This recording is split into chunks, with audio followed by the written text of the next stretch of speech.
Bonjour à toutes, j'espère que vous allez bien. Je suis ravie de vous retrouver aujourd'hui pour une nouvelle vidéo qui va être un podcast bilan couture. Avant de commencer cette vidéo, je voulais vous remercier d'être de plus en plus nombreuses et nombreux peut-être à me suivre, ça me fait très plaisir. N'hésitez pas, si vous aimez également cette vidéo, à mettre un petit pouce bleu et à vous abonner, ça me fera toujours aussi plaisir. Donc j'ai cousu ces derniers temps, j'ai 4 vêtements à vous présenter, un fail total. Et dans les autres, il y a un peu de tout, on va dire. Donc je vais vous présenter tout ça. Et on va commencer avec le fail total, comme ça j'en serai débarrassée. Donc mon fail total, qu'est-ce que c'est?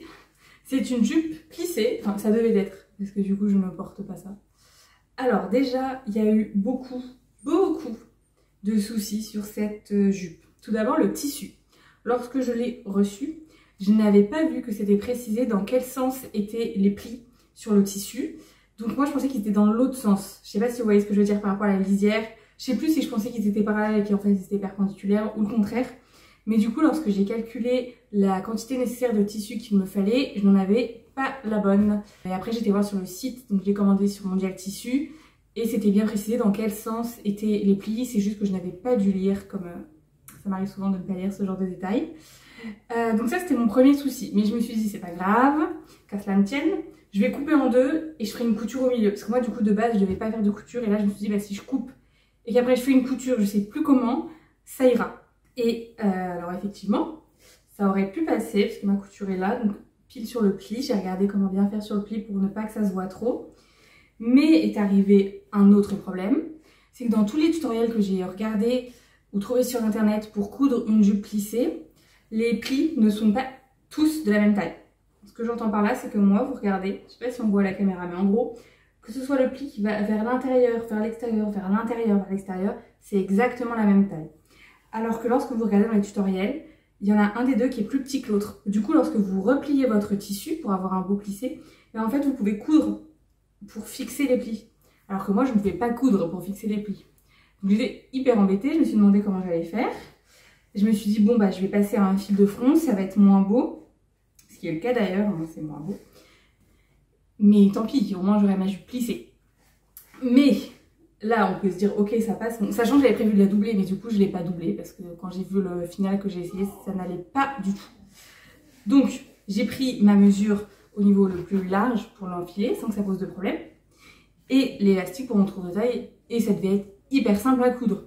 Sauf que si je l'essaye, je ne vais pas le faire. Mais si je l'essaye, en fait, au niveau où c'est le plus large chez moi, donc mes cuisses, et ben en fait, elle est tendue. Donc c'est ridicule, ça les met en valeur d'une façon pas possible. Donc c'est légèrement plissé entre la taille et les cuisses, plissé en dessous le genou, enfin même un peu au-dessus quand même, mais alors au niveau des cuisses, c'est tendu, donc c'est ridicule. Donc je me suis dit, bah, je vais pas la doubler, j'avais plus de tissu pour l'agrandir. Et bon, petit détail au niveau de la taille, c'était beaucoup trop large. Ça, c'était pas le plus compliqué à reprendre. S'il y avait eu que ça à reprendre, mais il y avait trop de trucs à reprendre. Trop de trucs n'allaient pas depuis le début. Donc je me suis dit, bon, je laisse de côté. Peut-être que je retrouverai un tissu noir plissé, parce que je voulais la faire en noir. Après, je me suis demandé à commander les tissus Stragier. C'est le plus connu, c'est celui avec lequel tout le monde font les tutoriels. Mais je crois que les tissus Stragier, ils étaient genre à 70 €. Enfin, je me suis dit, non, dans ce cas-là, je me fais autre chose pour 70 €. Je ne fais pas juste une jupe plissée pour mettre, parce que là, j'ai envie de mettre et qu'il fait beau. Donc, tant pis. Le côté positif de cette jupe, on va essayer de lui en trouver quand même, c'est que c'est sur le premier tissu sur lequel j'ai utilisé ma surjeteuse. Donc ça m'a permis de bien l'apprivoiser. Et ça, c'était vraiment super chouette que ce soit là-dessus parce que c'est un tissu assez fin. Donc il était assez difficile en fait à passer à la surjeteuse. J'avais bien sûr fait avant sur des chutes de tissu pour être sûre de ne pas abîmer mon tissu. Mais ça du coup c'est la partie... on va dire que c'est l'avantage de cette jupe, elle m'a permis d'apprivoiser ma surjeteuse et vous allez voir qu'après je l'ai utilisée tout le temps. Donc après cet échec phénoménal, on va parler d'un t-shirt que j'ai fini de coudre ce matin. Et vous allez voir que du coup on va aller de façon crescendo dans la réussite. Et alors là, je sais pas si vous entendez, mais il y a le chat qui fait n'importe quoi. Il a dormi toute l'après-midi. C'est les cousettes de loup qui m'a mis dans la précédente vidéo. Moi aussi, mon chat, à chaque fois, il se réveille alors d'habitude, il est sage. Mais le mien, c'est pareil. Donc là, il est devant, il fait n'importe quoi. Il sait très bien qu'il n'a pas le droit de le faire, mais il le fait. Qu'est-ce que tu fais maintenant, Théa? Donc je disais que ensuite j'ai fait un t-shirt un intégralement à la surjeteuse. Rose à paillettes, dans un tissu que je vous avais présenté, il vient de chez Atelier de la Création. Je l'avais présenté dans mon précédent haul tissu. Et j'ai fait le t-shirt Jeannette du livre Coudre le Stretch de Atelier Marie Poisson. Alors je vous mettrai en barre d'infos, mais Audrey de la chaîne Audrey V, que vous connaissez probablement, a fait une vidéo à ce sujet sur ce livre. Et je rejoins son avis, en fait, c'est pas pratique. Vous voulez coudre votre haut, faut aller dans 4 pages différentes. Même je vois les encolures, je sais pas pourquoi, elle la regroupe. Il y a une partie où elle explique les différentes formes, une partie où elle explique comment les coudre, c'est pas au même endroit, bref.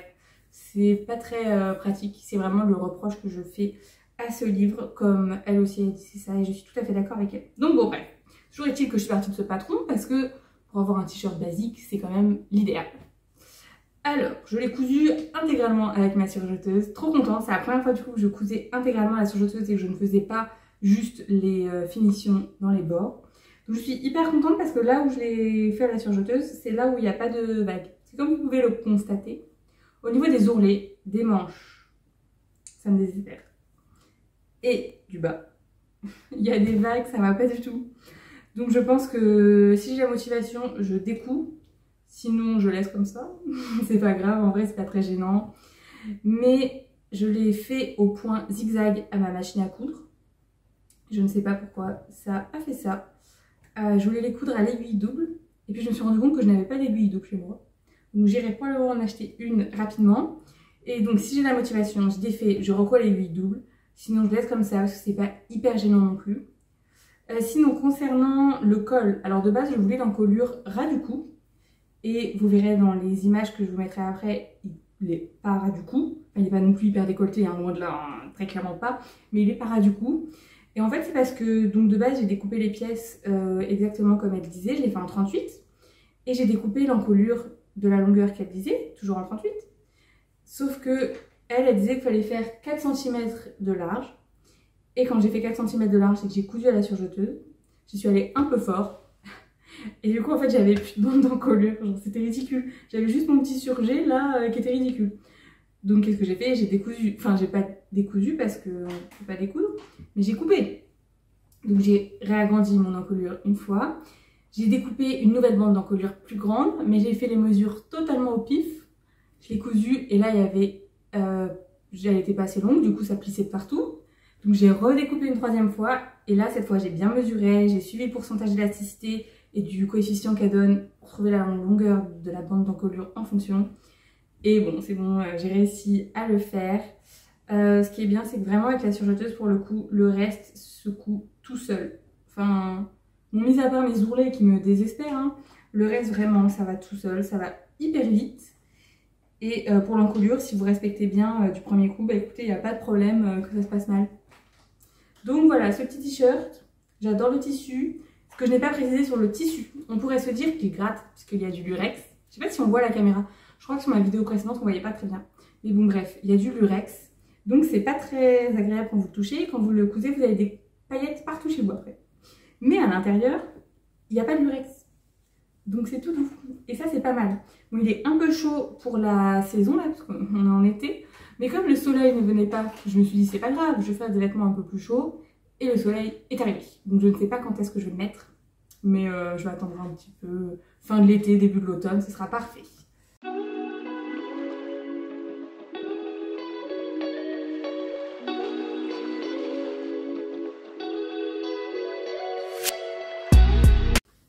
Ensuite, 3e cousette. Alors celle-ci, c'est pas celle que j'estime être la plus réussie de cette vidéo. Bien que, c'est parce que c'est un problème de taille. Sinon, je la trouve, elle est géniale. Je suis très très fière de moi sur ce vêtement, vraiment. Alors, c'est le pantalon Gabin, oups, de chez Apolline Pattern. Vous savez que j'adore les patrons Apolline Pattern. Qu'en plus, sur ce pantalon Gabin, elle avait fait un live couture. J'ai regardé juste des petits bouts. J'ai regardé juste les poches passepoilées, même pas parce qu'elle avait fait les poches paysannes, pardon, même pas puisqu'elle avait fait une vidéo à part sur sa chaîne, que ça j'ai regardé. J'ai regardé voilà pour faire les poches de côté parce que j'avais jamais posé de poches de côté. Et je suis hyper contente parce que ce soit au niveau des poches paysannes qui sont là, mais les fils, j'ai tendance à ne jamais couper les fils. Ou au niveau de la poche, j'en ai juste fait une à droite. qui est là. Je suis très fière de moi parce que j'ai jamais eu besoin de découdre. Je les ai fait du premier coup, en bien mesurant, bien repassant, en suivant bien ses conseils. Et c'est là où je me dis que j'ai dû progresser de ouf. Parce qu'avant, je sais que j'aurais fait ça, mais je serais passée une semaine sur une poche. Donc ça fait bien plaisir quand même de voir ces jolis détails faits et bien faits surtout. Donc ce pantalon, pourquoi finalement je suis un peu déçue? Parce qu'en fait il n'est pas pour moi, il est pour ma maman. Et j'ai peur qu'il soit trop petit pour elle. Donc je vais lui donner ce soir, elle va l'essayer. Et j'ai peur qu'il y ait beaucoup d'ajustements à faire, sauf que s'il y a des ajustements, j'ai cousu les passants à la main. Vous connaissez ma passion pour les coutures à la main, donc voilà.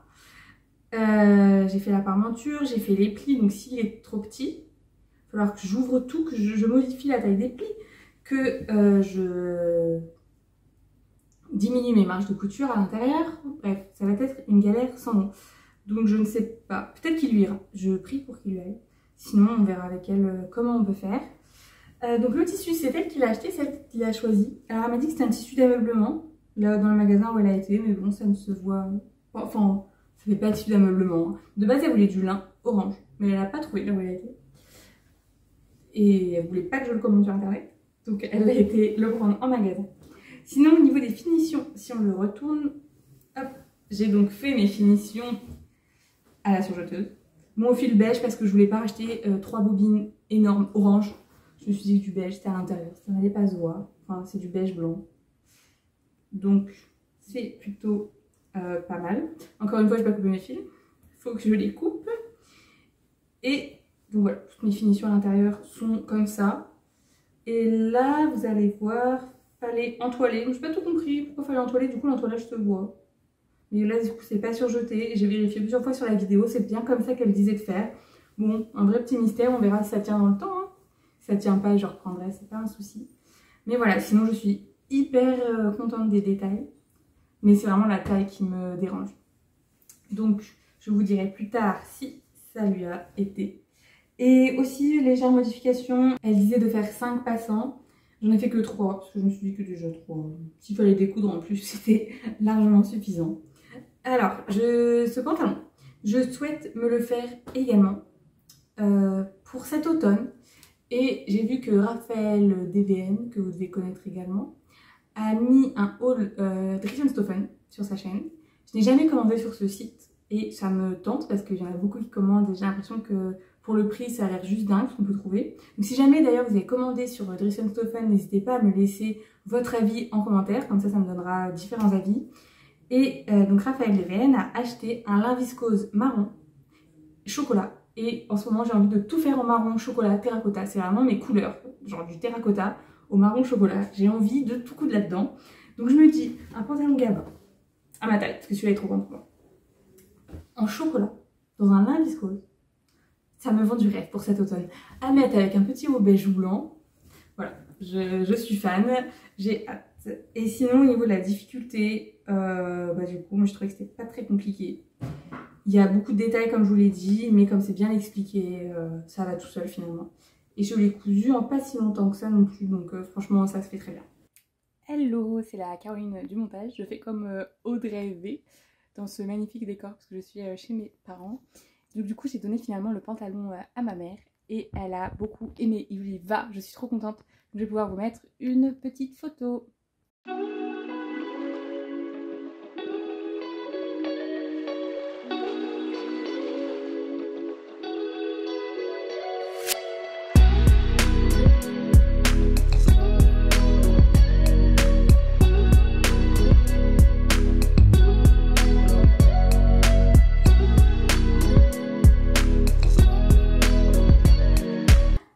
Avec la cousette que je préfère, c'est une blouse Falbala de chez Make My Lemonade en broderie anglaise.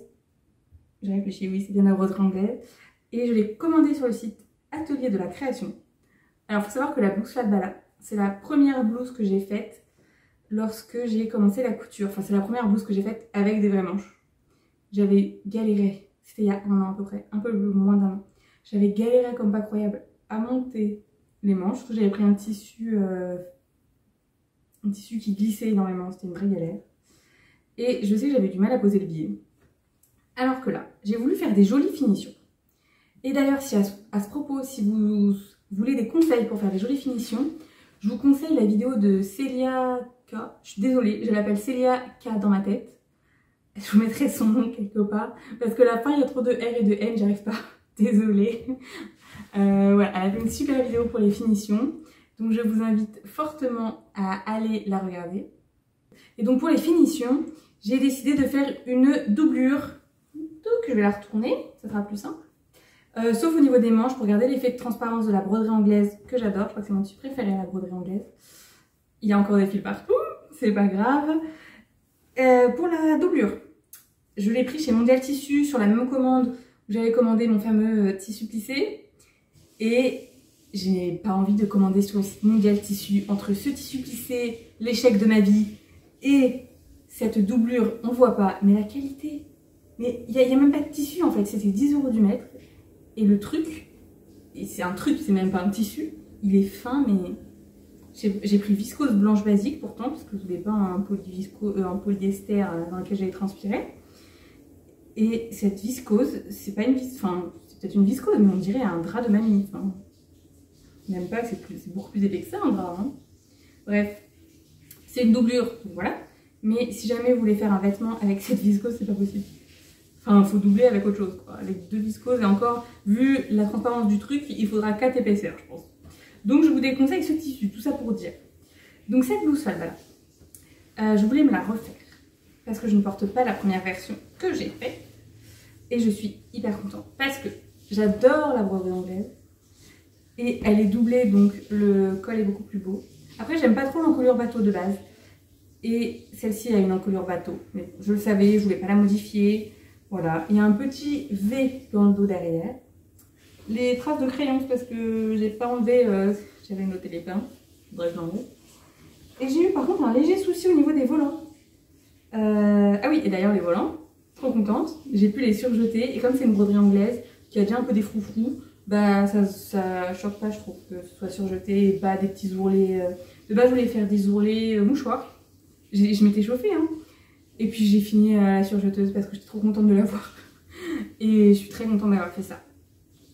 Donc mon petit problème, c'était que, en fait, vous avez un bracelet de manche et des ronds à coudre autour pour faire les petits froufrous là.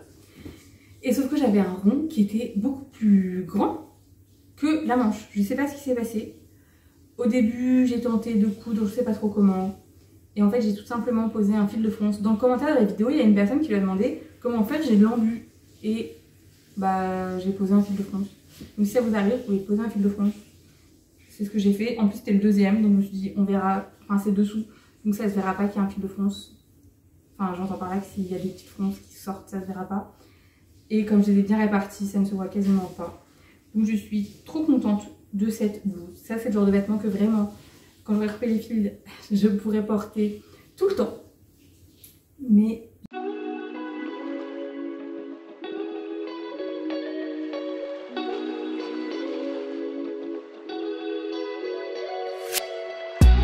c'est la fin de cette vidéo. J'espère que ces 4 projets vous auront plu. N'hésitez pas à me dire vous ce que vous cousez en ce moment. C'est avec grand plaisir que je vous lirai et comme ça pourra me donner aussi des idées. Je vous dis à très vite. Je vous remercie d'avoir regardé et je vous souhaite une belle semaine.